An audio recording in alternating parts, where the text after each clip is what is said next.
Hi guys, দেখো আমি দীঘাতে এসেছি রান্না করতে। নাইটে সেই চিকেন কষা আর ফ্রাইড রাইস হবে। সেই চিকেন কষাটা কিভাবে রান্না করছি তোমরা সবাই দেখো। এই যে রাইসটা, তার ভাতটা তৈরি করা আছে। এখন রাইসটা আমরা সেট করব। কিশমিশ, কাজু বাদাম, তেলটা হয়ে গেছে।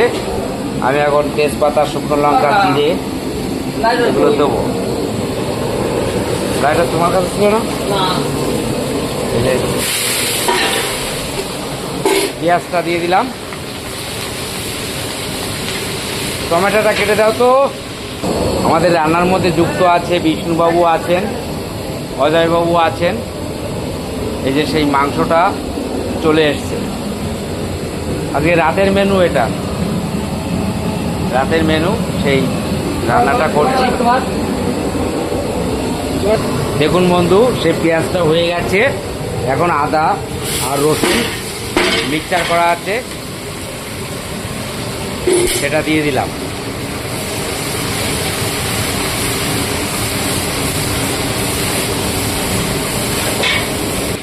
বন্ধু দেখো, সেই পেঁয়াজটা হয়ে যাওয়ার পরে রসুনটা, আদাটা দেওয়া হয়েছে। এবার সেই আদা রসুনটাও হয়ে গেছে। এবার আমি মশলাটা দিচ্ছি।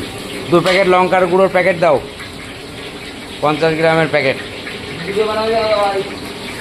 দুটো দাও, একটা জিরে দাও। আচ্ছা, হলুদ দাও। হলুদ এই যে পার কাছে 50 গ্রাম হলুদ দাও। ভালো আটু দাও। ব্যাস ব্যাস। এবার মাংসটাতে জল আছে, মাংস ঢেলে দাও। মাংসটা ঢালো,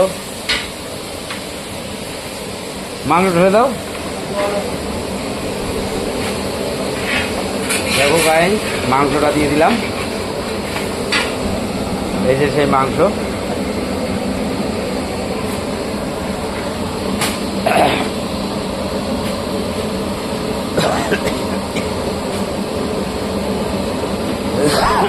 বিষ্ণু, লবণটা দিয়ে দাও তো মাংসই।